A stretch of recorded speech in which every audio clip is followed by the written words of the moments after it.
Welcome to Profile. I'm Paula Hersey, your host today, and we have Zoe Wolf and Siobhan Henshaw here from an organization called Plain Talk.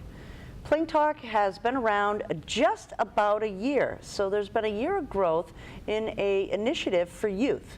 And Zoe, Siobhan, tell me, what is Plain Talk?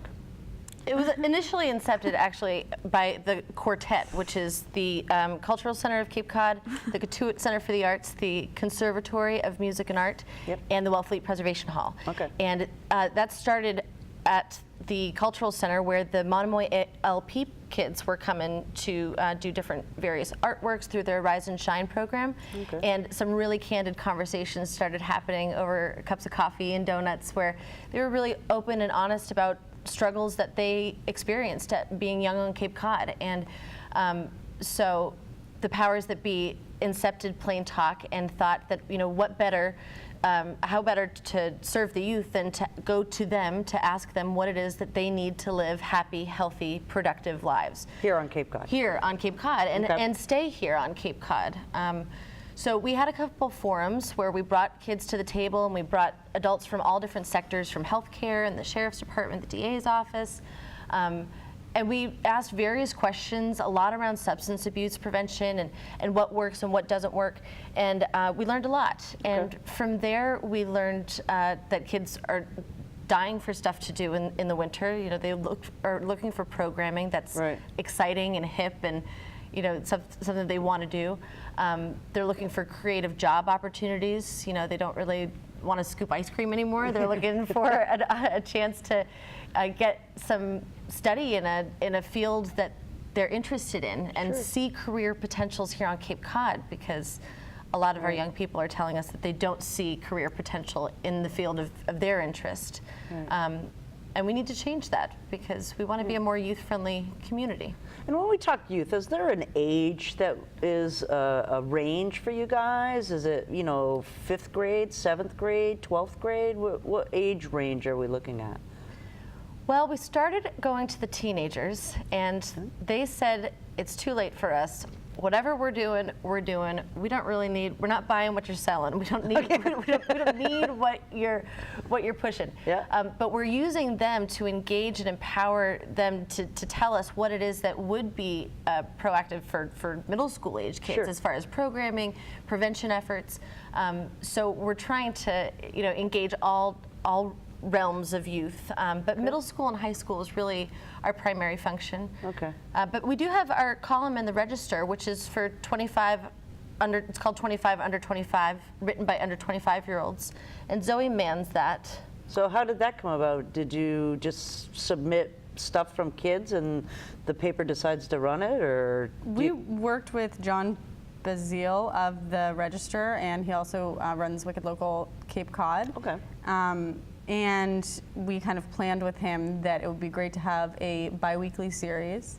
It occurred to us that we wanted to feature people who are 25 or under. So really in the youth age bracket, especially here on Cape Cod.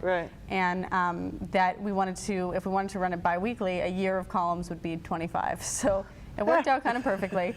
And it's interesting, what Plain Talk has really evolved to, more than necessarily meet the needs of what kids want to do here on the Cape, is really make sure that Plain Talk is involving kids in the community conversation. So that's kind of our tagline. At Plain Talk, we amplify the youth voice in the community conversation, and obviously print media is a great way to do that. So regardless of whether or not people are buying the physical papers.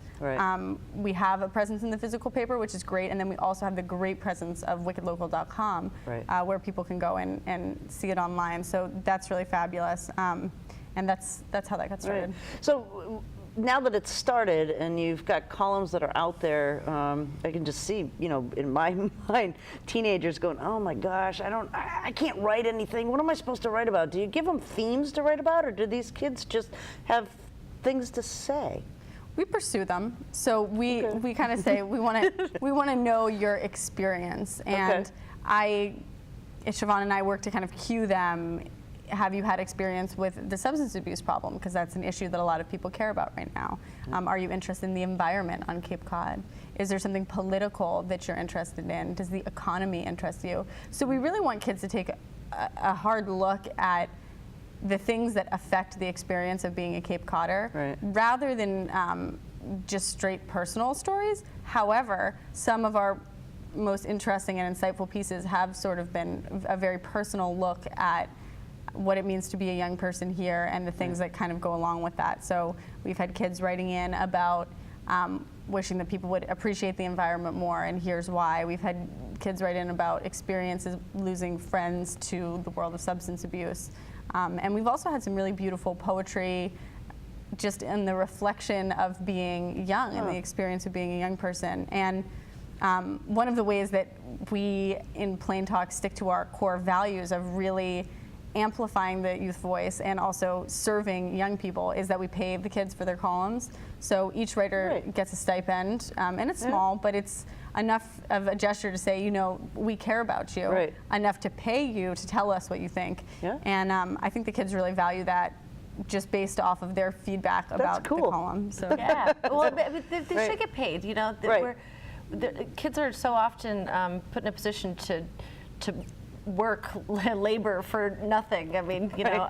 I did. Yeah, absolutely. And you know, there's dues to be paid, but at the same time, it's really great for young people that are really interested in journalism. And you know, we've got a young girl that wrote a piece, and that's her dream, to go into journalism, and she's got a published piece now that she's sending in for college applications, and it's a great opportunity for them. And another piece of the feedback, just to jump in on that we got from the young people when we had the gatherings where we had our first Plain Talk, was that what they're really interested in and would really keep to help them stay here and help them make good decisions is workforce investment and development, even starting at the high school age. So a lot of the high school kids are saying, yeah, we're not gonna come if you throw us a party that's substance free. You know, we're not interested in that. Go to the middle schoolers. They might be interested in getting out of the house and out of mom and dad's supervision, but we're past that point. We have our licenses, whatever.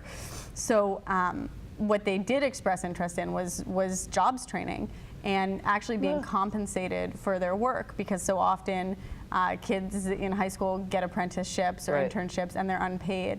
And I think that, you know, just like adults, kids need incentive to do something. So if you're not being compensated for your work, you're less likely to be committed to it. I am quite motivated to come to work every day. right.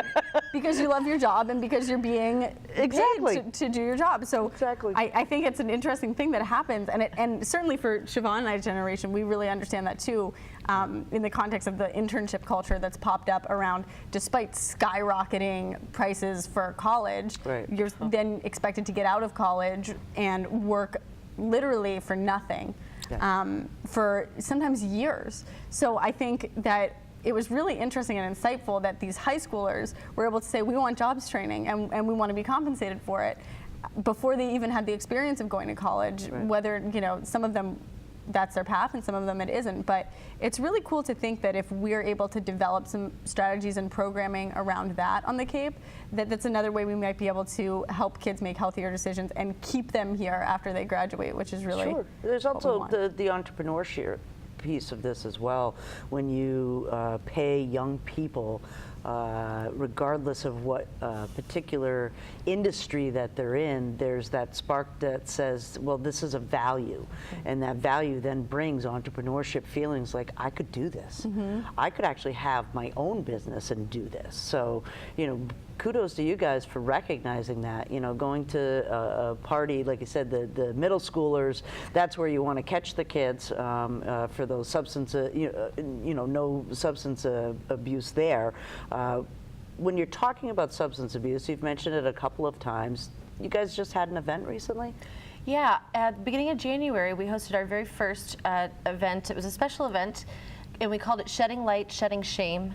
And it memorialized the staggering amount of members of the community that we've lost this year to particularly opioid addiction, but addiction in general, and a show of support for those that were still fighting. And we had Senator Dan Wolf and another Representative Tim Whalen was there, along with we had a poet, slam poet from Boston came down. Great. Wicked Soba is the name of their organization, and he was courageous enough to share his story and his poetry. And probably one of the most unique part of the evenings was when we opened the mic up and just allowed people to come up and share their story or say a name or say and light a candle.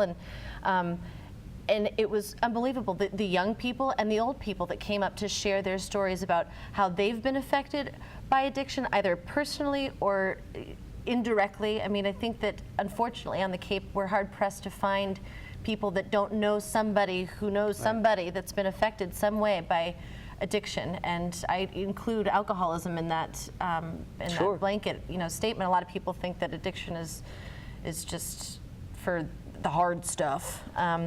But the event was a huge success. It was in the middle of a snow squall, not nearly like what we've just been enduring, but we had over 100 people show up at the Cultural Center, and it was really neat to have the community hear these stories that people were courageous enough to share, because they share them all day or at their meetings in NA or AA, but it's rare that they give the community an opportunity to hear them, and it's rare for the community to have an opportunity to hear them, So we were really proud of how that. So did that event spark some new partnerships and some more conduits for Plain Talk? It's interesting. I think it gave us a renewed sense of purpose in a lot of ways, because as I was saying before, the events side of things that we were hosting, we had a really successful event in June that was kind of like a dance party for middle school to young high school age kids at the Boys and Girls Club in Mashpee, and it was a smashing success. But what we realized was, in conjunction with events like that are just fun, we also want to be hosting events that are substantive. And something personally for me that's really important around what's going on with the youth and with the community and with the conversations that we're having together around the issues that are here, whether it's substance abuse, whether it's high rates of suicide, whether it's the mass exodus of our young people, is the lack of engagement in these conversations. And it does tend to be from young people, and I wouldn't say that it's not because they're interested. As the column proves, kids are interested in what's going on here in a serious, deep way. But I think it's because people don't really reach out to them. They don't really ask them. And I was saying just the other day that we have two types of kind of flight of youth going on right now. We have a physical flight where young people are leaving the Cape en masse to go and pursue careers, their families, whatever, elsewhere. But we also have kind of an emotional flight where our young people are not invested in our community, oftentimes because people aren't asking them to be. And so we're losing brilliant minds, not necessarily because they're leaving the Cape, but because we don't always seek them out and engage them. And so when I say that the Shedding Light, Shedding Shame event kind of helped us reposition ourselves, I think it helped us see that events like that are really important, and that the community benefits from them and the young people benefit from them. And the more we can host those kinds of events, the more we're going to be empowering the young people that are choosing to stay here, and the more we're going to be inspiring those that are leaving to potentially come back. That's fantastic. It's tough to be a kid on the Cape. Geographically, it's really difficult for them to move around. You can take the Flex bus from, Truro to Mashpee, but it'll take you a day and a half to do that. Not every kid has a car. Not a lot of kids want to get licenses these days. So there's, this type of thing where you have multiple events around the Cape and engage the youth. Like I said, the more apt they are to start to talk and offer If you don't ask, nobody's going to give you anything for free if you don't ask for it, right? Never. Not my experience. So I know there's some other things that are happening with Plain Tack. I think you're going to I'm going to Washington, D.C. I know. I wish Zoe was coming with me, but I'm heading down on Sunday, and I'm going to the Community Anti-Drug Coalition of America's 25th annual conference. Wow. And I've never been, and I'm really excited about it. I hope to bring back a lot of wonderful knowledge. I know that there's going to be thousands of experts in substance abuse prevention there, and all kinds of workshops that I have available to learn how to take best practices that are working in other communities and tailor them to ours. And so I hope that that's going to really be a springboard for our prevention side of things. Yeah, you mentioned that you'll be working with the county, with Human Services, and possibly the DA as well for some of the initiatives that you have focused for spring and summer. So while Siobhan's in DC, I get to be back on Cape Cod, and we have a couple interesting meetings coming up with the DA's office and with the Department of Health and Human Services for Barnstable County that I hope will be able to kind of mesh with what Siobhan is learning in DC. And when she comes back, we can put our heads together and really think about how do we integrate these best practices that she's learning from communities all over the country into the context of the structure that is really developing in an amazing way here on the Cape, because I think there's some really great minds going at this problem here. There's been recent investment in it as well, which I think is really going to start moving it forward. And there are people who are showing up here who are just so qualified and so passionate, and so I count myself lucky to be among them, and I count myself very lucky to be working with Siobhan, and that she's able to go down to DC to bring back some of this knowledge and share it with Plain Talk. I think, yeah, and to jump onto that, I think that in addition, it's our job as Plain Talk to really make sure that the youth's voices and ideas are represented in the design of this prevention plan, before the implementation part. We've got a lot of... They're the ones that are hurting. Exactly, exactly. And they're the ones that have the projections of what it's like to be in that decision-making moment, where, it's not always the best one. They're the ones who are going to be at the precipice of either making a good or bad decision. Correct. And if that's true, if we have to trust our young people enough to be able to make that decision, then we also have to trust them enough to have some insight into what might help us structure good public policy. And I know to some people that sounds crazy, right? Like young people, public policy, they can't even vote.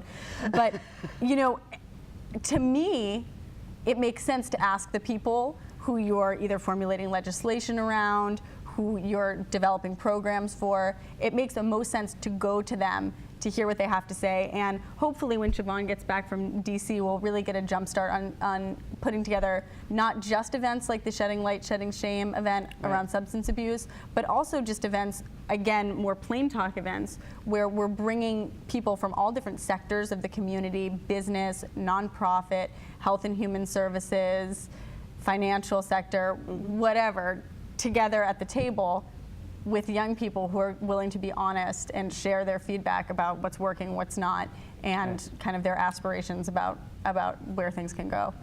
That's a great approach, knowing something about substance abuse and having here on the Cape, knowing people that have succumbed to some really bad things. And when they are making those decisions, they're the ones that you have to talk to. They're the ones that say, geez, this is the reason why.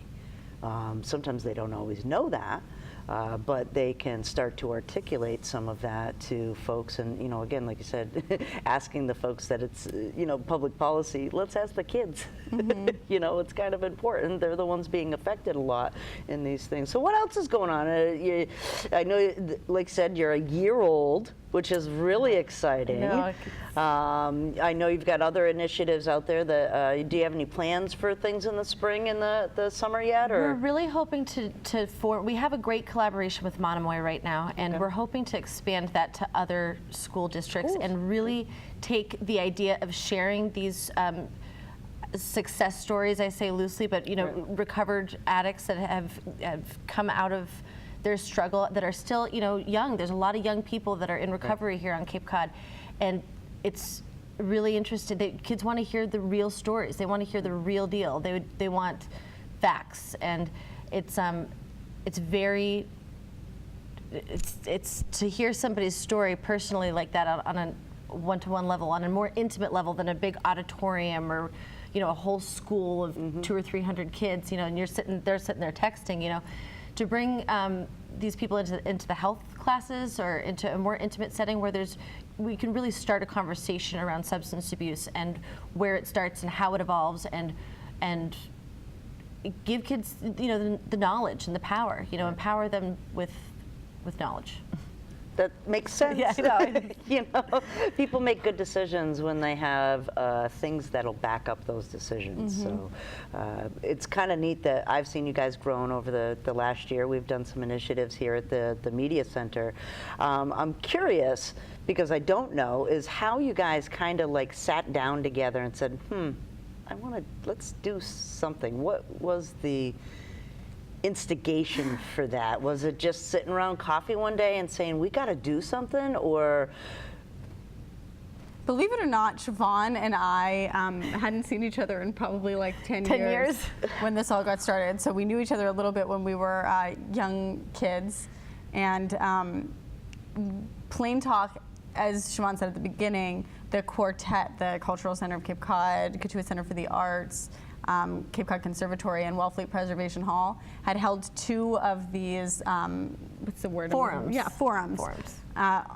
Plain Talk forums where the kids and the community were at the table talking about issues that matter to young people before Siobhan got brought on, and then I didn't get brought on for another month. So it was kind of like we found each other through the grapevine of, we're both interested in doing this work, and where's a place that we would really fit in, and all of a sudden we were put together. It was a match made in Plain Talk.